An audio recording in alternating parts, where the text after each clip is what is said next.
بسم اللہ الرحمن الرحیم والصلاة والسلام علی سید المرسلین خاتم النبیین محمد صلی اللہ علیہ وسلم۔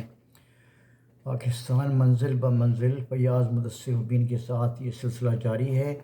یہ سیریز آپ کے سامنے فیاض مدثر مبین پیش کرتے ہیں اور یہی وہ اسے کمپائل کرتے ہیں اور اس کا ایڈٹ کرتے ہیں اور اس کو ڈسٹریبیوٹ کرتے ہیں۔ ان سے گزارش ہے لوگوں سے کہ جن جن لوگوں پر یہ ویڈیو پہنچے وہ آگے اپنے دوستوں کو، اپنے رشتہ داروں کو، اپنے اساتذہ کو، اپنے اسٹوڈنٹس کو ڈسٹریبیوٹ کریں تاکہ پاکستان کی سلامتی کا پیغام گھر گھر پہنچ سکیں۔ آج جو ایپیسوڈ پیش کیا جا رہا ہے وہ 187 ایپیسوڈ ہے۔ اس ایپیسوڈ میں ستمبر 1962 کے واقعات جو ہیں وہ پیش کیے جا رہے ہیں جو پاکستان میں وقوع پذیر ہوئے تھے۔ ستمبر 1962 کا سب سے اہم مشہور واقعہ یہ ہے کہ پاکستان نے ایشیائی کھیلوں میں عظیم الشان کامیابی حاصل کی جو کہ وہ کبھی آج تک حاصل نہیں کر سکے۔ اگست ستمبر 1962 میں ایشیائی کھیل انڈونیشیا کے صدر مقام جکارتہ میں منعقد ہوئے تھے اور ایشیائی کھیل اس لحاظ سے منفرد تھے کہ ان میں پاکستان نے مجموعی طور پر 28 تمغے جیتے تھے جو آج تک پاکستان کسی اور بین الاقوامی مقابلے میں اتنے تمغے نہیں جیت سکا۔ پاکستان ایتھلیٹکس نے ان مقابلوں میں 2 طلائی، 3 نقرئی اور 2 کانسی کے تمغے حاصل کیے۔ کشتیوں میں یعنی ریسلنگ میں 3 طلائی، 7 نقرئی اور 4 کانسی کے تمغے پاکستان نے جیتے۔ باکسنگ میں 2 طلائی، 1 نقرئی اور 2 کانسی کے تمغے جیتے۔ 1 کانسی کا تمغہ والی بال میں جیتا اور 1 طلائی تمغہ ہاکی کے میدان میں حاصل کیا۔ مجموعی طور پر پاکستان نے 8 طلائی، 11 نقرئی اور 9 کانسی کے تمغے جیتے تھے۔ 30 ستمبر 1962 کو ہاکی کے مقابلے میں پاکستان کا مقابلہ حسب روایت بھارت سے ہوا۔ پاکستان اس سے پہلے 1958 میں ایشیائی کھیلوں میں اور 1960 میں اولمپک کھیلوں میں طلائی تمغہ حاصل کر چکا تھا، اس لیے پاکستان کے حوصلے بہت بلند تھے اور اس لیے اس مرتبہ پاکستان نے بھارت کو 2-0 کے مقابلے میں 2 سے شکست دی۔ یہ گول پاکستان کے کپتان منظور حسین عاطف اور سینٹر فارورڈ عبدالوحید نے کیے تھے۔ یہ بڑی خوشخبری تھی اور بڑا اچھا یعنی ایک پاکستان کی نیشنلزم کو اور پاکستان کی ملک کو اور پاکستان کی ڈپلومیٹک حیثیت کو بڑی بوسٹ اپ ملی اس واقعے سے اور پاکستان کا ایک مقام بلند ہوا۔ ستمبر 1962 میں ہی ایک نئی سرکاری پارٹی جس کا نام کنونشن مسلم لیگ تھا اس کا قیام ہوا۔ 1962 میں جب مارشل لا نافذ تھا اور جب 1962 میں جب مارشل لا اٹھا اور سیاسی جماعتیں بحال ہو گئیں تو جنرل ایوب خان کو اپنی حکومت اور اقتدار کو سیاسی رنگ دینے کے لیے اور سرکاری سیاسی جماعت کی ضرورت پڑی۔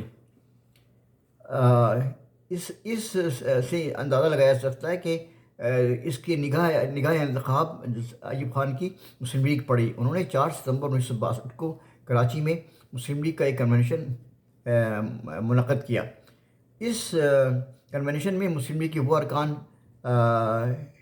ارکان آئے تھے جو کہ مسلم لیگ میں ایک نئے مسلم لیگیوں میں ایوب خان کا ساتھ دینے کا ارادہ کیا تھا انہوں نے، لیکن جن لوگوں نے مسلم لیگ ایوب خان کا مقابلہ کرنا تھا اور ان کا ایوب خان کی جو فیبریکیٹڈ ڈیموکریسی بنائی تھی اس کو ختم کرنا تھا، تو اس کے لیے وہ لوگ اس میں شامل نہیں ہوئے۔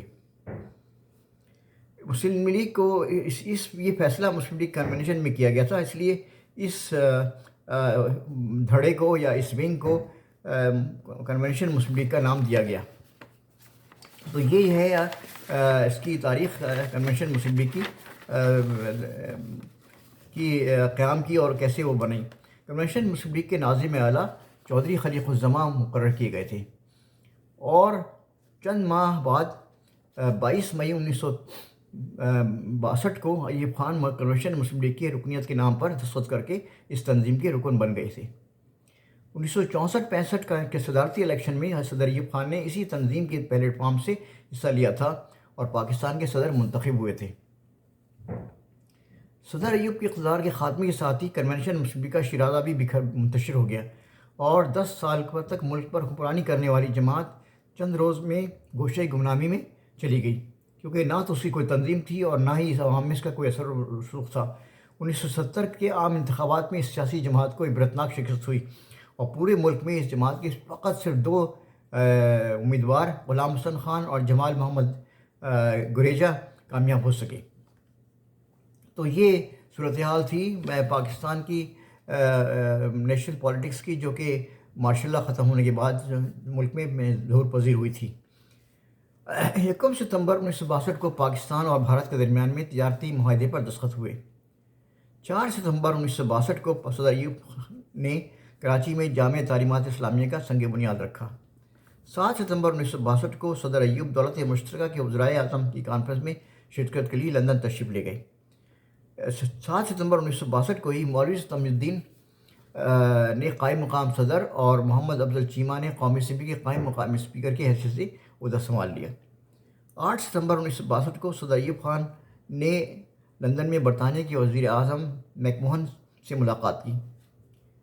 9 ستمبر 1962 کو کراچی میں Pakistan Memon educational and welfare trust کے استقبالیے میں پرنس کریم آغا خان نے شرکت کی۔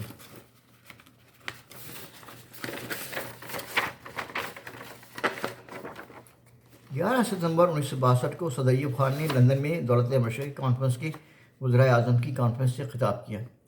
یہ بڑا اچھا فورم تھا جس میں بھارت کے وزیر اعظم جواہر لال نہرو بھی تشریف لائے تھے، اور یہ اس موقع پہ کشمیر کا جو ایشو تھا وہ بڑی مضبوطی سے اور پوری قوت کے ساتھ لوگوں کے سامنے پیش کرنا چاہیے تھا۔ اور چونکہ برطانیہ بھی اس مسئلے کا ایک کردار ہے، اس کا ایک رول اس کا ہے، خاص رول ہے، اس لیے یہ بڑا سنہرے موقع تھا۔ لیکن افسوس یہ ہے کہ ہمیشہ کے طریقے سے یہ موقع بھی ایوب خان نے گنوا دیا اور کشمیر کا کوئی ذکر اس میں شامل نہیں تھا۔ جو فائنل اعلامیہ بھی ہوا اس میں بھی کشمیر کا کوئی ذکر نہیں ہے۔ یہ بھارت کے اس کی بڑی چالاکی تھی، اس نے بڑی زبردست ہوم ورک کیا ہوا تھا پنڈت نہرو نے، اور وہ تمام جو وزیر اعظم تھے وہ اس بات پہ تیار نہیں تھے کہ کشمیر کے موضوع پہ بات کی جائے۔ 16 ستمبر 1962 کو سابق وزیر اعظم حسین شہید سہروردی نے جمہوریت کی مکمل بحالی تک کے لیے اپنے آخری دم تک لڑنے کا اعلان کیا۔ یعنی یہ وہ کہہ رہے تھے کہ ان کا خیال تھا کہ پاکستان میں صدارتی نظام جو ہے وہ اس سے بوگس ہے، اور یہ اس طرح کی بنیادی جمہوریت سسٹم نہیں چلے گا، اور جو ہے پارلیمانی ڈیموکریٹک سسٹم ہی پاکستان چل سکتا ہے۔ 16 ستمبر 1962 کو ہی چودھری ظہور الہی پروگریسو پیپرز لمیٹڈ کے مینیجنگ ڈائریکٹر مقرر کیے گئے۔ 18 ستمبر 1962 کو تعلیمی کمیشن کی سفارت کے خلاف ملک بھر میں طلباء کے مظاہرے ہوئے۔ ڈگری کورس کی میعاد بڑھانے کے سلسلے میں بھی ان کا مطالبہ تھا کہ 3 سال نہ کیا جائے بلکہ 2 سال میں ہی ڈگری کورس دیا جائے۔ بہرحال یہ ایک تفصیل طلب موضوع ہے کہ کس طریقے سے تعلیمی نظام بہتر کیا جا سکتا تھا۔ 20 ستمبر 1962 کو اردو ڈرامے کی ترقی کے لیے لاہور میں آغا شر اکیڈمی قائم کرنے کا اعلان ہوا۔ اس کمیٹی کی سربراہ آغا شر کاشمیری کی بیوہ مختار ممتاز بیگم بنائی گئی تھیں۔ 23 ستمبر 1962 کو بھنبور میں برِ صغیر کی پہلی مسجد کے آثار کی برآمدگی مکمل ہوئی۔ اس کی پس منظر یہ ہے کہ جب محمد بن قاسم سندھ تشریف لائے تھے اور اسلام کی ترویج کی تھی تو انہوں نے بھنبور کے مقام پہ جو سب سے پہلی مسجد تعمیر کی تھی، اور یہ تعمیر اس وقت پورے سب کانٹیننٹ میں سب سے پرانی مسجد مانی جاتی تھی، اور کافی زمانے تک یہی ریکارڈ پہ رہی کہ جو سب سے پرانی مسجد پاکستان میں بنائی گئی تھی وہ بھنبور کے مقام پہ بنائی گئی تھی۔ 20 ستمبر 1962 کو صدر ایوب انگلینڈ کا دورہ ختم کرنے کے بعد 4 روزہ دورے پر امریکہ پہنچ گئے۔ 26 ستمبر 1962 کو سابق وزیر اعظم حسین شہید سہروردی نے 1956 کا آئین بحال کرنے کی تجویز پیش کر دی۔ یہ نہایت معقول تجویز تھی، اور اگر یہ تجویز مان لی جاتی اور تو کبھی پاکستان کا یہ حال نہیں ہوتا جو 1971 میں ہوا، کیونکہ بنگالیوں نے اور مشرقی پاکستان نے پیریٹی کا اصول تسلیم کر لیا تھا، جس میں آدھی سیٹیں مشرقی پاکستان کی تھیں اور آدھی مغربی پاکستان کی تھی۔ اس میں ایک بڑا نکتہ تھا کہ کوئی پارٹی بھی بغیر دونوں صوبے میں کامیاب ہونے کے بغیر حکومت نہیں بنا سکتی تھی۔ اس سے ملک یکجہتی اور ملک میں مضبوطی پیدا ہوئی اور ملک میں مضبوطی پیدا ہوتی۔ لیکن یہ جو بنیادی ڈیموکریسی سسٹم آیا تو اس نے سارا تہس نہس کر دیا، اور ساری جو محنت کی تھی عوام نے اور سیاستدانوں نے جو 1956 تک، وہ سب ملیامٹ کر دی جنرل ایوب خان نے۔ تو 1956 کے آئین میں یہ تھا کہ مشرقی پاکستان جو ہے وہ مغربی پاکستان کے برابر ہے۔ یہ ایک بڑی حکمت والی تجویز تھی، اور ایک بڑا ایک اصول تھا جسے پیرٹی کا اصول کہا تھا، اور اس سے بہت سارے مسائل حل ہو جاتے تھے۔ یہ سب معلومات میں نے آپ کے سامنے ستمبر 1962 کے مہینے کے لیے کی جو واقعات ہوئے تھے پاکستان میں، وہ پیش کیے ہیں۔ اللہ تعالیٰ پاکستان کی حفاظت فرمائے، پاکستان کو سلامت رکھے، اور پاکستان کے لوگوں کو یہ توفیق عطا فرمائے کہ یہ معلومات دوسرے لوگوں کو بھی پہنچا سکیں۔ پاکستان پائندہ باد۔ اللہ حافظ۔